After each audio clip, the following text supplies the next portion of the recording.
Welcome to Hospitality Insights. My name is Sam-Erik Ruttmann, and this is a show called Hospitality Insights, where we are talking with and discussing with a number of hoteliers around the world, and we are starting with the Nordic countries. Now, this show is provided by the support of and the collaboration of Malta Hotel and Restaurant Association, and particularly their coordination with the winning online courses portal. So I'm very happy that we are part of their partnership. So this is the opportunity for hoteliers and also hotel students around the world to learn about the life in hoteliers' life, and also to look at what this winning portal can offer them in terms of different kind of online courses. So I have two guests today, and I'm going to bring my first guest, who is Juha Mähönen. He is the managing director for Haikko Manor and Spa. Welcome to the show, Juha. Thank you. Thank you for having me. Well, it's great that we have now representation from Finland, and particularly this hotel.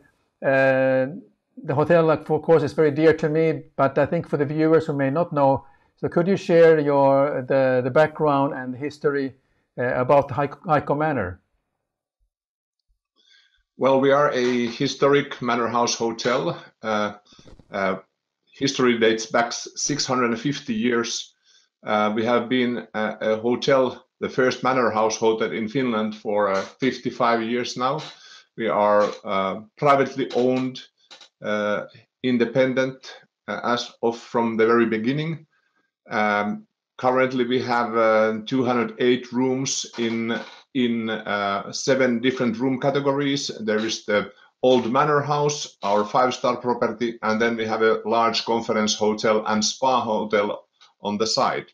Our location is around 50 kilometers from capital Helsinki, on the ocean front. So we are a spa conference destination. Very good. So through the history of the hotel and Haikko, you have gone in different phases. And can you just go a bit more in detail? What are the particular services that you are providing in the hotel, the conference center, and the spa? Well, as I said, we first opened 1966 as I would say, a boutique hotel. Just 30 rooms, and then in 1974 it was added with a spa hotel, and then at 2 stages in 1980s we built a large conference center.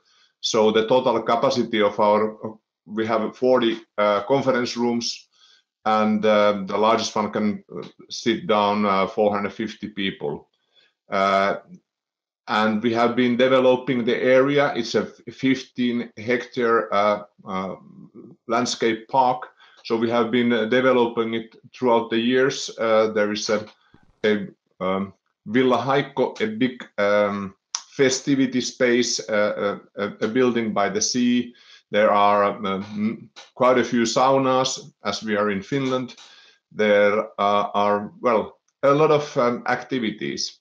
And why people come to us? They come for the meetings and conferences. They come on the weekends for the spa and the treatments. We have a large treatment department, and for the good food, traditional manor house cuisine with a twist. I also noticed that you are quite popular for wedding couples. How is that now during this COVID period? Well, that has been, of course, a hard hit. First, the weddings in the spring, they were postponed to the end of the summer.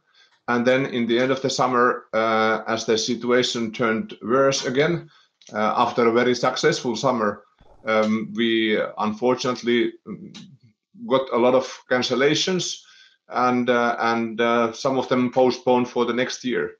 So what happens is that our sales department, they might do rebook the wedding plan for 3 times, and then in the end of the day, the customer even cancels. So we have done a lot of work and no revenue. But usually on the normal times, we do have a lot of weddings, even 4 different weddings at the same time. So I've heard the stories about the wedding guests going participating in the wrong weddings because they were mistaken. Oh. Well, I think because this is you're a hotelier who has been seen a lot, ranging from the Chernobyl and the effect on the hotel business during that time, and now this global event that affects everyone. What has been some particular difficult challenges that for yourself, for the organization and the hotel that you have to face, and how do you dealing with that? Maybe you can share some of your thoughts that will be helpful for the people who are viewing this show today. Well, I've been 38 years in the business this far, and seen, as you said, a lot of depressions and ups and downs. But definitely, this COVID-19 has been the biggest challenge during my career. It is because of the uncertainty. In the spring and early summer, we already thought that it would be over, as the summer was quite all right. Eventually, we made a record GOP in the month of July. But the uncertainty about the conferences as well. All the large conferences were cancelled. We have only small meetings now. But meanwhile, all our customers, they learn to use devices like this we are at the moment. So Zoom and Teams and all these are in use. And what is the future for hotel conferences, big conventions? That remains to be seen. Same time, we are in the Nordics, and there is the question about the labor, because we were even forced to close for almost 3 months. And luckily here we can put the people on a furlough, but for example, firing, dismissing a person is extremely expensive here in Finland, and the labor cost is very high. Yeah. But what have you noticed in terms of what are the customer expectations? Customer expectations, and what have they been asking for, particularly now when they've been coming back to the hotel during this period? Well, we have been, since we opened on the June 6th, we have been very thoroughly follow up all the instructions of the authorities. And, there is this question about using masks. There was no rule here in Finland, for example, using masks. So we used them for the month of June. Then we skipped the masks from our staff for the month of July, and now we are using them again.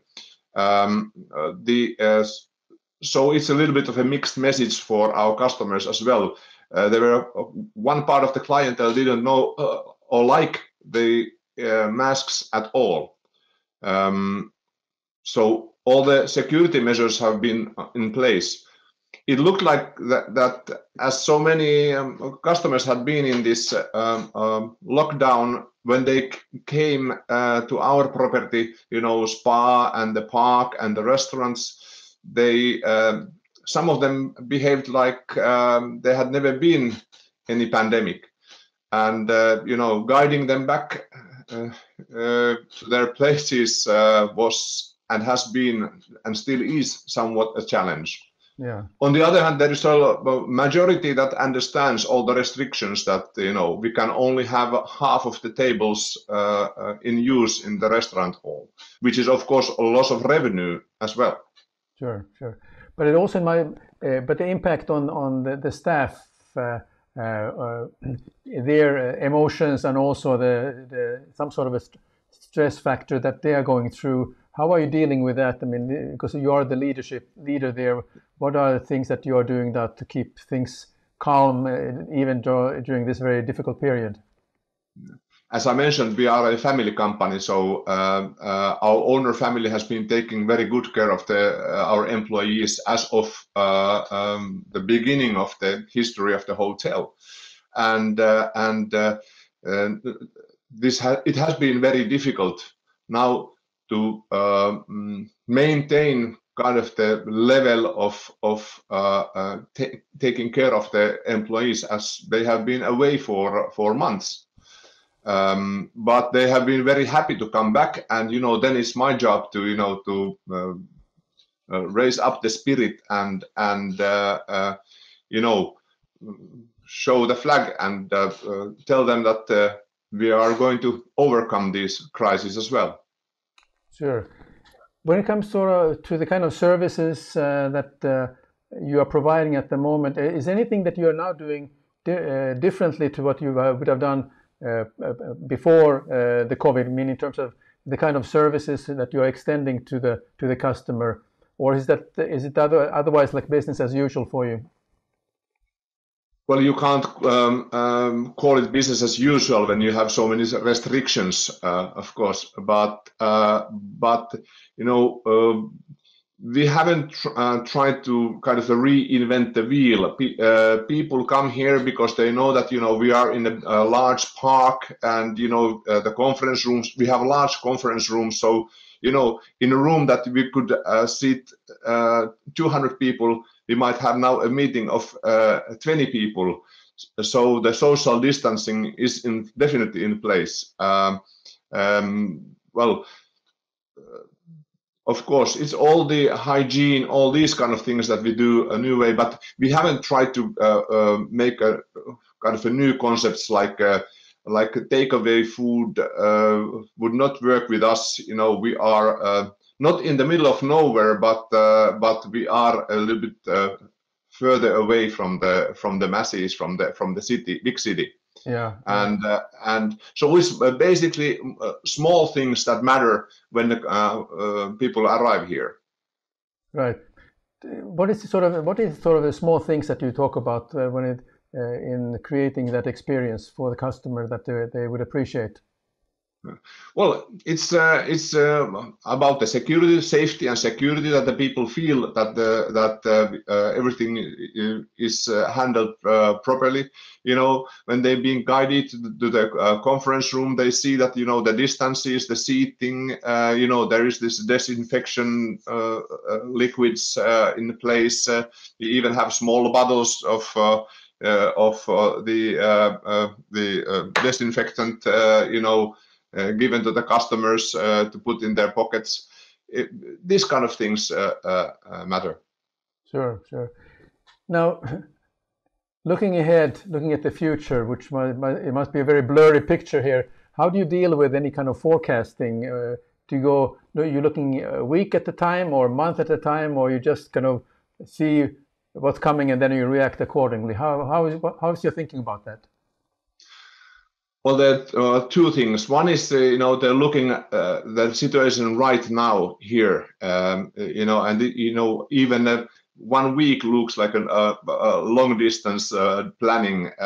We might have on Monday, we look, oh my God, the Friday is half empty, but it will fill in. The bookings come in during the week, and what happens currently that our weekends are fully booked or close to fully booked, and our weekdays are unfortunately quite empty. Yeah. Then there's another story about long distance planning, long range planning about what will happen, how is the budgeting next year, or we are at the moment even planning our long-term 5-year plan.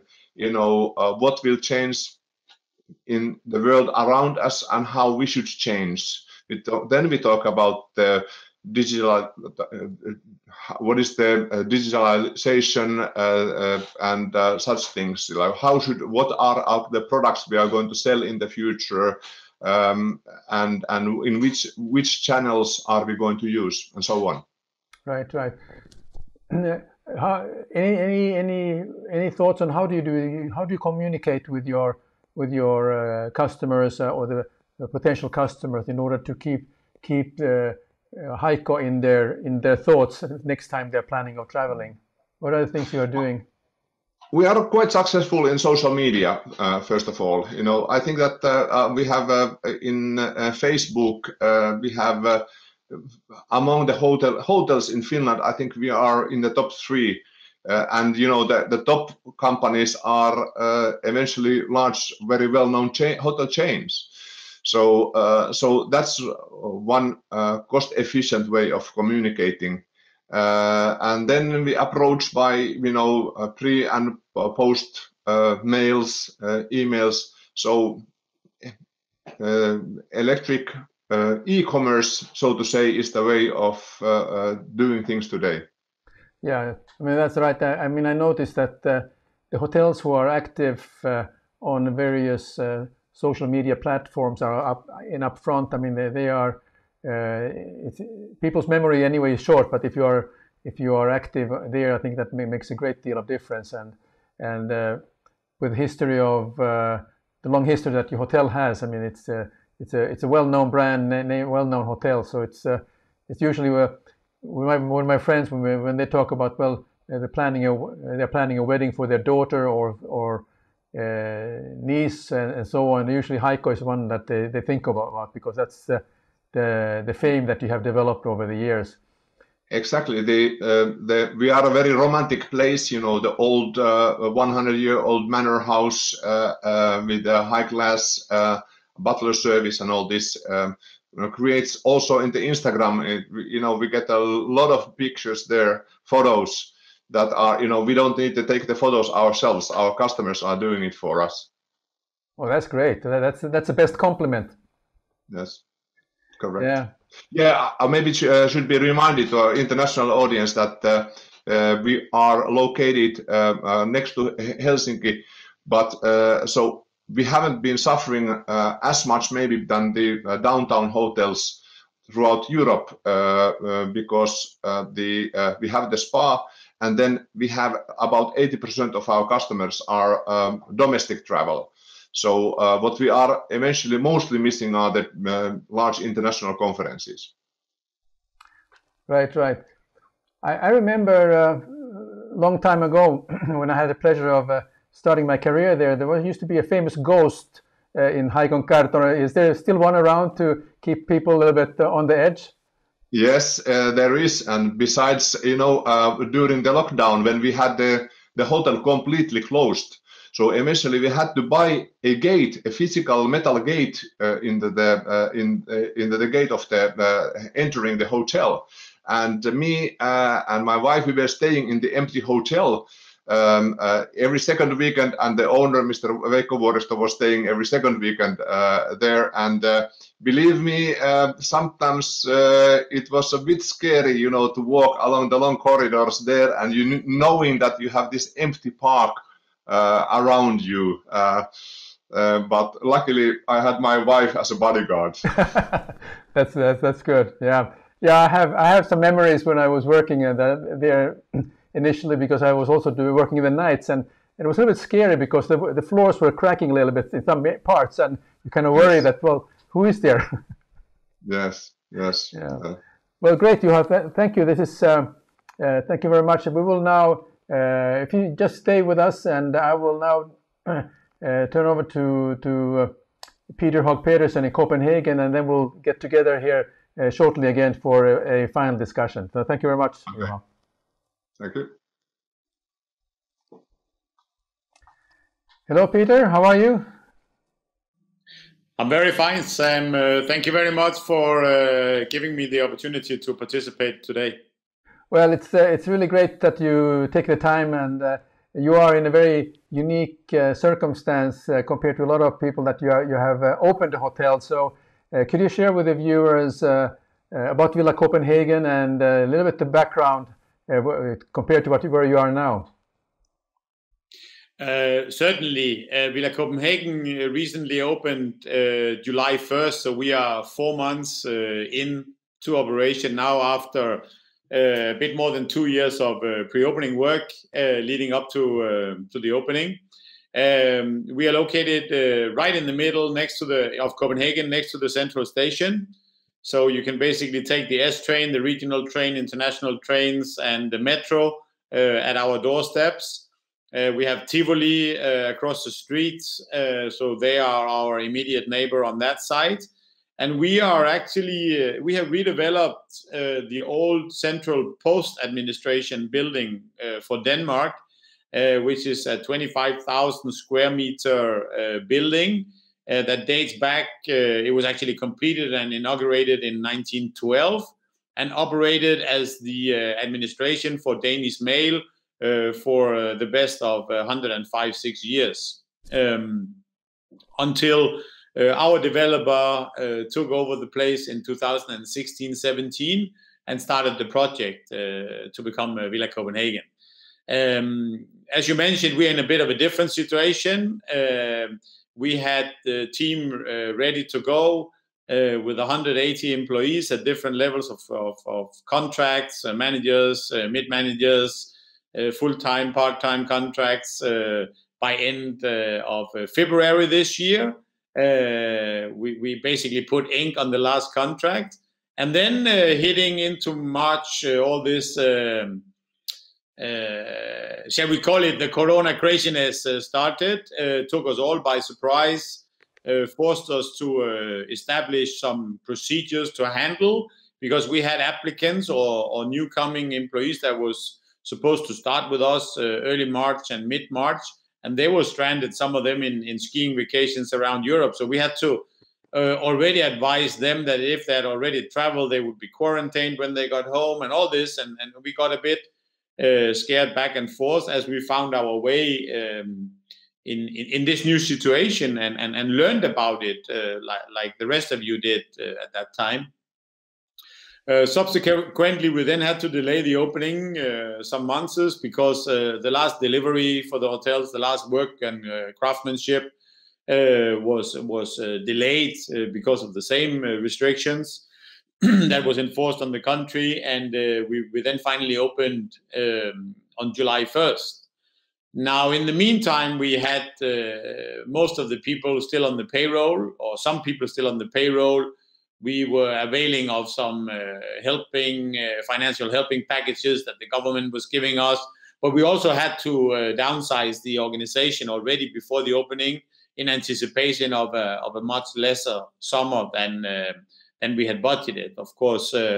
So in all the joy, in all the build-up, in all the hype that you try to create for your brand, for your employer branding, amongst the team and everything, we already before the opening went through a bit of a roller coaster, a bit of an emotional roller coaster, to say the least, and unfortunately had to say goodbye to many great employees that we had spent a lot of time recruiting and telling about Villa Copenhagen and so on. So, you know, in the joy of opening, we were missing a lot of great people that we had counted on. So that gave, of course, a bit of an extra burden, if not anything, then emotionally. Yeah. How have you dealt? I mean, this is a very dramatic times, but then in order to get the staff fired up again, was it difficult to get them on their feet again? And when you started to open, or was it something that you have to work very hard to get them motivated? We had tried to have a very open flow of information already as a part of our build-up, as a part of creating this Villa Copenhagen culture. So I tried to keep them as close to me as I could. Even when we were in lockdown and people were working from home, we were using technology to go online to do meetings like this, even with more people. But we were also using apps to post videos, to keep them informed what was going on. If I had visited the site, I will share a video from in here telling people, you know, we were looking forward, trying to keep people in the loop of what would be the opening date, because we were in fact considering the opening first. It was the 1st of April, then we moved it to the 15th of May, then we looked at 25th, then we looked at 1st of June, then we looked at 25th of June, and then it ended up being 1st of July. So you can imagine there was a lot of painkillers that needed to be taken in that period. But I think they coped fantastic. And when we opened, It was very low key in the sense that we had also spent a lot of time and, dare I say, money trying to work on a huge opening party, which never happened, which also would not have been in the spirit of the whole situation to do something like this. So our owner from Norway came down, and we spent some days with some media, some partners of the hotel, and of course guests and employees, and we made a bit more of a tete-a-tete opening ceremony on the day of the opening.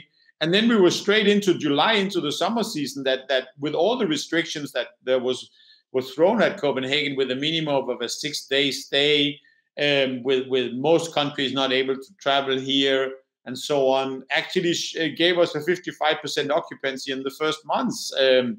So we were very, very fast kept busy operating Villa Copenhagen, for better, for worse, because of course we were now much less staffed than what we had thought about. We didn't know how the ins and out of the operation would work, how our procedures would work. You know, when you open a new hotel, you think, okay, the kitchen is built and 5 executive chefs, they have looked at the location of the deep fat fryer and whatnot, and still it doesn't work. Or, you know, so you will have those kind of challenges, and it is indeed learning by doing, and it was a lot of that, and parts of the hotel was not complete, so we had to keep guests out of that, and at the same time allowing for workers to come in and complete and so on, and we also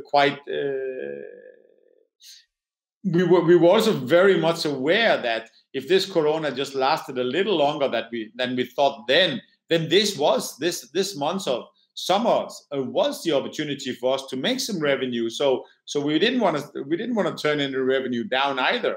So it was a huge conflict of interest, a great period, but a very stressful period. Yeah. Okay, that's very, very, very, very interesting. Now, where is your customers coming from? Are they mostly domestic, or do some people travel across the board to visit you? So we saw, of course, an influx of Danish business, because everybody else was not allowed to travel. Shortly after the opening, the government of Denmark and Norway did agree that we could visit each other. So we had quite a few Norwegians coming down. We also did a lot of PR in Norway, as this was then all of a sudden a very attractive market for us. Most of our neighboring Scandinavian countries, they love to come to Copenhagen. And for those of you who are a little bit aware of hotel industry here, will also know that our owner and investor is Norwegian and quite a personality in his own home country. So therefore, we took that opportunity to use some of his PR mileage and spend a lot of PR in Norway. So quite a few Norwegians came, and you know, talking about channels where the business is coming from, we spend a lot of time on social media. We did targeted sponsoring ads in and around Oslo and other places from where you could easily travel to Copenhagen. So that was a bit of sales and marketing for you there. But apart from that, it was Danish clients coming. No, that's great. We have a couple of comments from the viewers here. We have Kevork Deldelian, who is based in Dubai. So he's saying that thank you for sharing. The presented perspective is very much a mirror of our situation in the Middle East. It just emphasizes how much the hospitality industry globally is one and the same. So isn't that true? That's also, he just mentioned that during what Juha was saying and you are saying. So we all are in the same similar situation worldwide, and that's why it's so good to have a chance to talk to different colleagues around the world to share some inspiration and also what everyone is going through. We also have Max von Hellens. He's based here in Finland. He's a great start for Villa Copenhagen then. So he's giving you a big smile and a thumbs up. So that's a nice comment for you. I'd like to also now take the opportunity to thank our collaborators who are Malta Hotel and Restaurant Association, who with the winning portal providing online courses are supporting or in a partnership that could make this show happen. So let's look at a little bit about the future. Where do you, if it's possible to also see the future around the corner, where do you think things are developing from your point of view and for Villa Copenhagen? What are your aspirations for the hotel? Well, I can start with a very short-term future. As I've been sitting here listening to my colleague from Finland, messages are ticking in that Denmark is now closing for greater parts of Sweden. The rest of Germany is closed down as well. And our Prime Minister is likely going online or on air anytime soon to cancel the much beloved Christmas celebration lunches for companies and so on in the traditional way. So here goes the rest of our F&B revenue, unfortunately. So, you know, at the current moment, Sam, we are in a business planning and we are in a budget season and we are looking at next year. And words like strategy is used a lot. And as I was on my bike this morning in Copenhagen, I thought to myself, the only word you cannot use looking into the future at the moment is strategy, because strategy is similar to something you will look at as a type of a long-term planning, you know, and a guided road that you build for yourself and all this. And if there's anything you can't do at the moment, is taking a really long-term perspective on many things. You have to be able to run ahead and run backwards within maybe the same second, or left and right, or whichever comparison you like the most. So it's really down to flexibility. It's really down to keeping, I think, and you know, the clients that you have, keep them very close to you, see if they have other needs or if they know anybody else and that you could help also. I'm not saying I have a dire or a doom and gloom view of the future, because I do think there is light at the end of the tunnel. I'm just very curious to see how long that tunnel is. Yeah, isn't it? I know that you're very active on digital platforms. Could you share your approach of reaching your customers on the various platforms, social media or what other digital platforms you're using? I think that back in March, and April, May, where we were, many of us were working from home, either because of lockdown or because of companies said that they didn't want to gather people or whichever. We were really encouraged to work at home. Life and work life took a different turn. We were all sitting at the sofa at night, still on some type of online device. I know that I bought some toys for my kids for the first time. I bought wine online for the first time while I was sitting there. So I already then saw that, you know, some behavior is certainly changing. And it seems like we're all eager to post something and share what we were doing, because we were not doing it in other ways. And we were doing it a lot in medias like this we are using right now. So bottom line is that everybody became his own little webmaster, and therefore your screen time went up, I think, quickly. And that was the only way we could communicate. We couldn't do sales calls like we have done before. We did a lot of PR in the US. Through preferred hotels, and that was great. That gave us an enormous exposure, but we couldn't share it with anybody unless we posted it on our online channels, and we did, and we shared it, and we encouraged the staff to do the same. So we took an approach that our life needs to be on those channels: Instagram, Facebook, LinkedIn is getting much bigger now. We get many requests.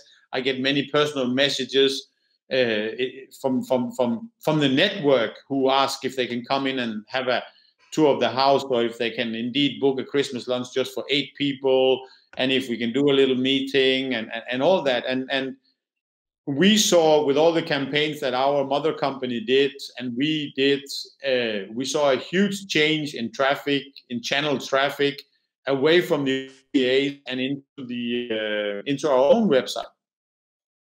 which is, of course, the strategy or the tactics we've been working on for years. So we weren't getting that much business as what we would have had without Corona, but we certainly changed the channel mix in a positive way for us hoteliers who have spent a lot of time seeing how we could perhaps decrease the traffic from the OTAs a bit and thereby the sales commissions that we're paying. Yeah, I think that I'm glad you're doing that, because it's also something that I'm quite interested in to see, and I also enjoy encouraging hotels to use those tools. And prior to COVID-19, this was not very much a priority, but it's certainly life changed as of the time when the COVID came. And then now you can see the hotels that are successful now and in the future are the ones that have taken the opportunity to spend more time and use those channels to communicate with the customers, and also that's the way they can elevate their brand. And it's, as you mentioned, it's very, very cost effective. It's very cost effective, and of course you need to look at hotel marketing at a total different way that you do originally. Where hotel sales and marketing was hotel marketing was an offspring of sales. It was barely its own department. It was perhaps just one person. And during that period, I actually had 4 people working in marketing, because we need to create content for these channels. And for us, with this wonderful product here and wanting to be in the upscale segment, storytelling is a big deal, and we need to, of course, show that we have fantastic rooms and great food and all this, but we need to approach the neighborhood where we're located. We need to help selling the destination Copenhagen, and we need to make sure that people understand that in our case that we are a little bit less traditional than other 5-star hotels, trying to be very open for the Copenhageners to come in and use the place, especially because we knew that we could not in the next months fill it with hotel guests. So, we wanted it to be open for somebody who just want to drop by with his laptop and sit and work for an afternoon, or have a business meeting casually in the courtyard, as we call our lobby, and so on. So we needed to talk to our audience out there in a different way than just, posting a picture of a nice burger and a Carlsberg beer. It takes a lot more than that these days. Yeah, absolutely. Well, thank you, Peter, for your input here. So I'm going to bring Juha now into the scene, so we can continue our chat a little bit here between the 3 of us here. So one thing that I'm interested to know, because I've heard about how many people are considering that they will leave the industry, because one side they got furloughed, and maybe short-sightedly they are don't see the future in hospitality. So of course I need you guys to give some word of encouragement. What does the hospitality mean to you? Juha, could you start? Wow, that's a quite a question. What is hospitality for me? After so many years in business, I still, there is not one day similar to another, and still, it's loving this business makes me going ahead. For the young people, I would still try to convince them about the future of the business, because there's an old saying that tourism can get ill, but it never dies. And during this lockdown, we all have noticed how important part of our lives is traveling and seeing new environments and meeting new people. And this won't be placed by electric devices. As nice as it is to talk with you guys now through this box, but yeah, the hotel industry and tourism in general, it definitely has a future. Yeah. What do you say, Peter? What are your thoughts on that? Yeah, I was listening to a webcast this early afternoon from our own investor and owner, Peter Stordalen in Norway. And he said that he's very optimistic because traveling and international traveling and tourism was a mega trend before the corona. that nobody believed in after September 11, 2001, and it came back in full force. And I certainly think he's right, and I hope he's right. Of course, I do think that more meetings will take place like this than previously, and unfortunately, where we have our bread and butter is in selling meeting rooms and guest rooms and meals at restaurants and breakfast and so on. So some of that, there I do see a change. I also see a change that some people, some companies will have a much more relaxed approach to letting some of their people work from home, and maybe there will be some behavioral changes going forward. Now, for me personally, I would of course admit, and I say that also to my staff, that just like them, I've also been on my sofa fearing for my own job. Of course I have, and of course, I mean, investors may be very well polstered and ready to go through a long period, but there's a limit to cash flow and so on. So we all need to look at ourselves, I think, and consider the risk of our own behalf. Now, I know that what I'm doing is what I like to do, opening and operating fantastic properties like this. I couldn't think about something else at the moment. On the other hand, I am curious, so I would never say never. And if this would be a step change to something else at some point, okay, that's. I hope it will be something that gives me the same passion as this, but then it will be fine. But of course, hospitality have been my life since I was 17, and now I'm 53, so that's quite a few years also, as you can imagine, and that's what I do. Yeah, very good, very good. Now, just as a final question, what have you learned about yourself during this period that you maybe it wasn't so obvious, but now particularly during this COVID-19 period, there's maybe something that you have learned about yourself that you're willing to share with the audience? Juha. Well, as I said in the beginning, that this has been the maybe the hardest challenge during my career, especially because of when you have to let people go, dismiss people without their own fault. It's always equally bad feeling for yourself as well. So in these situations, you have to remember to take care of yourself as well, and your family and loved ones. So giving a telephone call to your cousin that you haven't been calling for a while, and thinking something completely different, some other things, so that you would momentarily forget the misery that you might face when working in the hotel. So maybe this was one discovery that I've done myself. But being an optimist, I believe that even if the conference and my business will suffer, it will bounce back, maybe in a little bit different form. And yeah, in general, I'm an optimist. So looking forward to the years. Maybe we will have a year or two hard times, but then the sun will shine again. Okay, thank you, Juha. And how about you, Peter?